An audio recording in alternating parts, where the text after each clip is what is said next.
As I watched my 80-year-old neighbor Alice firmly decline another family gathering, I realized something powerful. True wisdom isn't just about what we learn to do. It's about what we learn to stop doing. After decades of working with seniors across America, I've gathered insights that most wish they'd known sooner.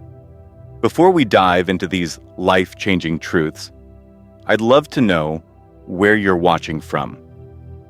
Drop your city in the comments below, and don't forget to hit that like button and subscribe to join our wisdom-seeking community.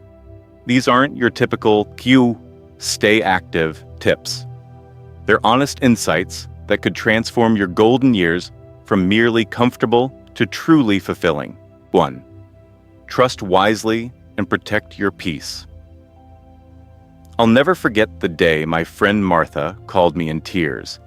At 72, she had just discovered that her new friend from church had used her credit card to make unauthorized purchases. "I should have known better," she said, but she seemed so caring, always offering to help with my groceries and bills. Martha's story isn't unique. As we age, our need for connection can sometimes cloud our judgment. I've spent years counseling seniors, and I've learned that trust becomes more precious and more fragile with each passing year. Let me share what I've discovered. That gentle voice inside you that whispers, "Something isn't quite right," that's your wisdom speaking. When someone shows excessive interest in your finances or only appears when you're feeling vulnerable, that's not coincidence. True friends respect your boundaries without being asked. Here's what protecting your peace looks like in practice. It's saying, "I'll think about it," when someone pressures you for a quick decision. It's keeping your financial information private, even from those who claim they only want to help. It's understanding that loneliness, while challenging, should never be a reason to ignore red flags. When it comes to building trust, I teach my clients to pay attention to patterns. Watch how people respond when you say no. A true friend accepts your decision without making you feel guilty. Notice if someone tends to disappear when you can't offer something in return.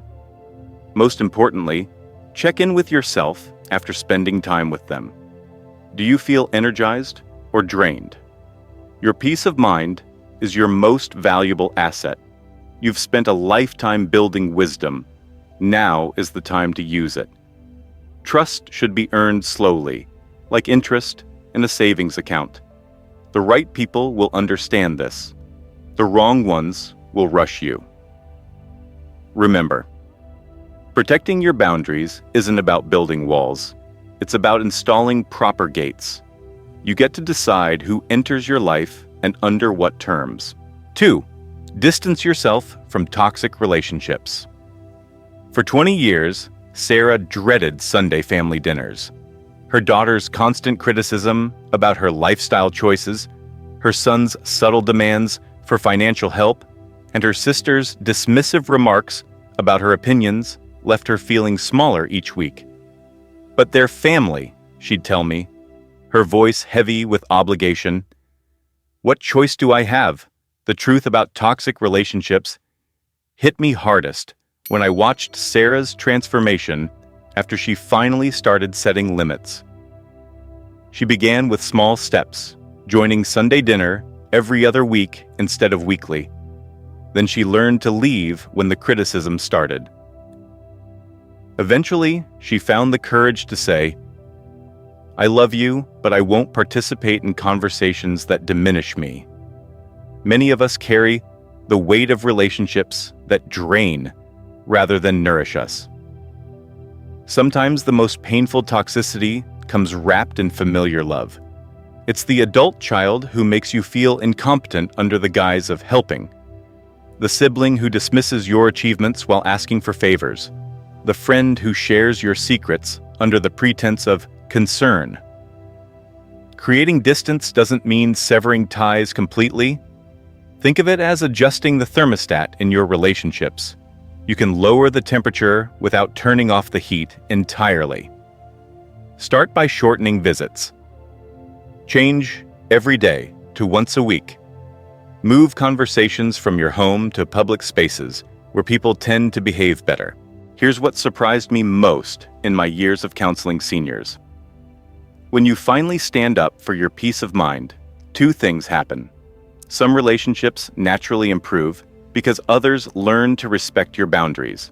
And more importantly, you create space for new, healthier connections to flourish. Remember, family ties shouldn't feel like chains. Love shouldn't leave you feeling exhausted. You can honor your relationships while still honoring yourself. At this stage of life, you've earned the right to choose who gets your time and energy.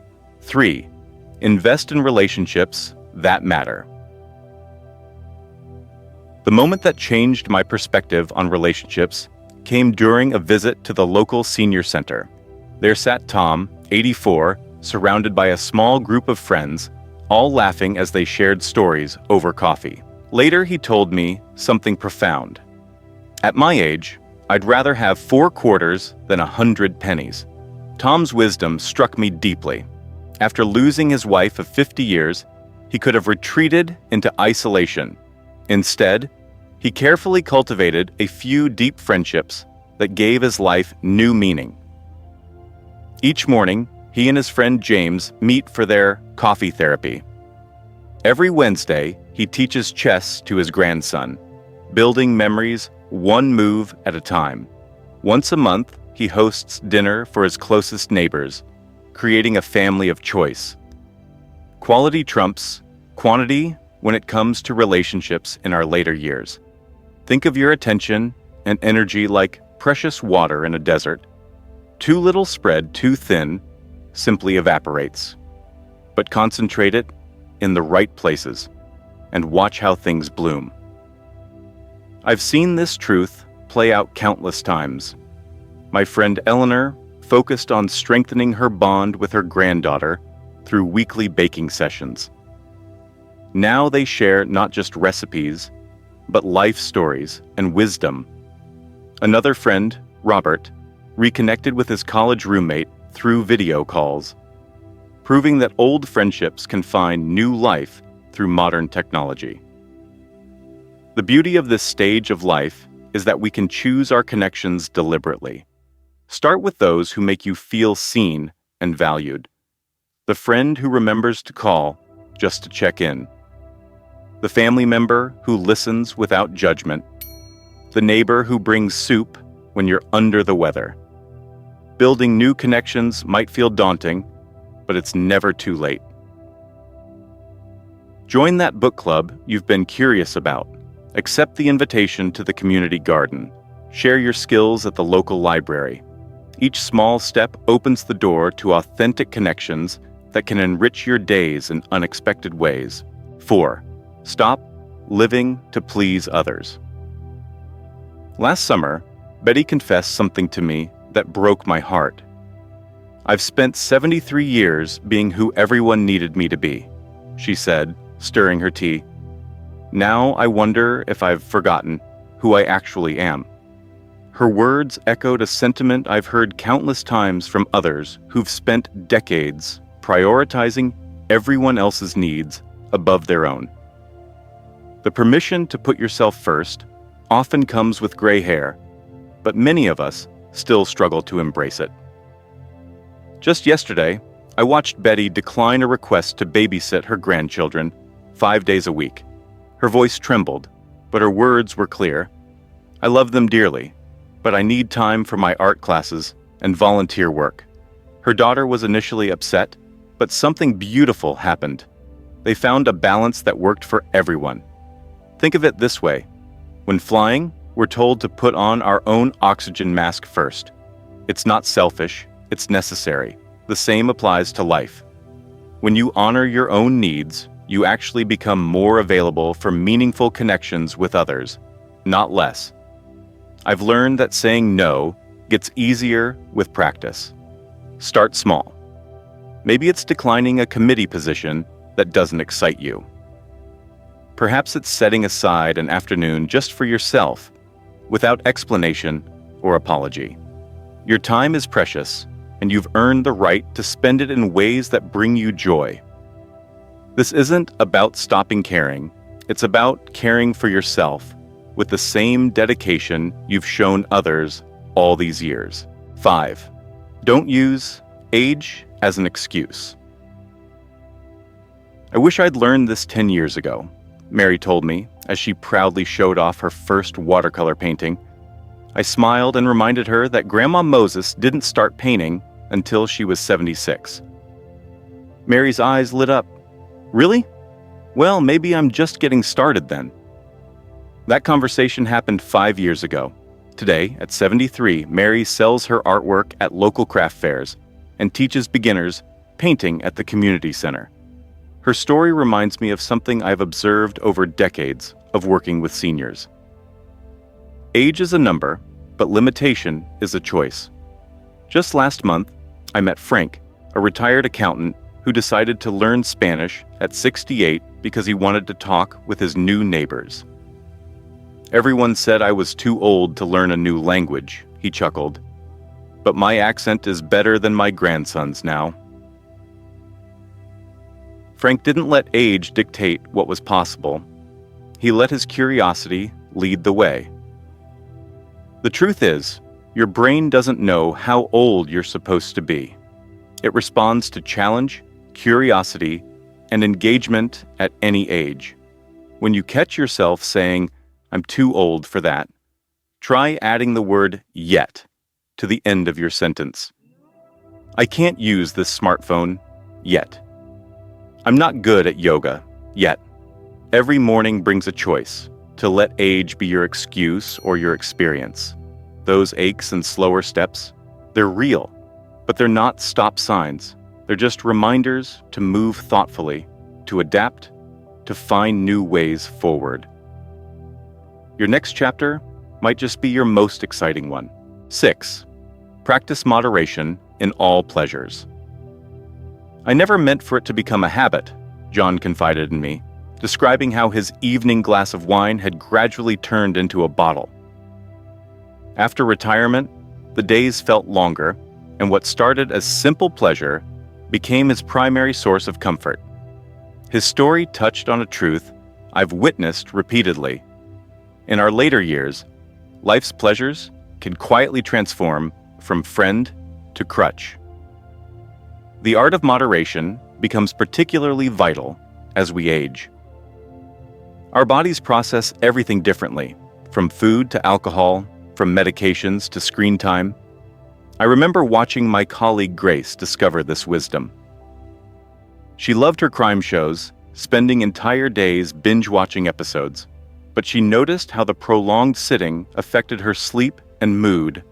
Now she treats each episode like dessert, something to savor, not devour. Modern life offers endless ways to seek comfort. The constant ping of social media notifications, the temptation of online shopping, the endless stream of television shows. These pleasures aren't inherently harmful, but like salt in cooking, too much can overwhelm the original flavor of life. I encourage finding what I call your sweet spot, that perfect balance where enjoyment enriches rather than controls. For instance, my friend David turned his morning coffee ritual into a mindful practice. Instead of 4 cups rushed throughout the day, he savors 1 perfect cup on his porch, watching the neighborhood wake up. He gets more joy from that single cup than he ever did from multiple rushed ones. The key isn't denial, it's conscious choice. When we moderate our pleasures, we often find they bring more satisfaction, not less. 7. Don't cling to the past. I watched Helen trace her fingers over old photographs spread across her kitchen table. "This house used to be full of noise," she said softly. "Sometimes the silence feels like it's crushing me." After losing her husband and her children moving across the country, Helen had kept everything exactly as it was 5 years ago. His coffee mug still by the sink, their shared reading chair untouched. Change found Helen anyway, in the form of a leak that forced her to renovate her kitchen. Initially devastated about altering their space, she gradually discovered something unexpected. Each small change, a new paint color, a sunny breakfast nook, didn't erase her memories. Instead, it gave them room to breathe alongside new experiences. Living in the past is like trying to drive a car while only looking in the rearview mirror. You might see where you've been with perfect clarity, but you'll miss the beautiful scenery passing by your window right now. The stories of our past shape us, but they shouldn't cage us. One of the most profound lessons I've learned from my years working with seniors is that memories travel with you. When Helen finally moved her husband's chair, she created space for a small desk where she now writes letters to her grandchildren. She still has coffee in the morning, but now she enjoys it on her new porch, watching the neighborhood children play. Her house has become a place where past and present dance together, each step making room for the next. The sweet memories of yesterday can coexist with the joys of today, if we let them.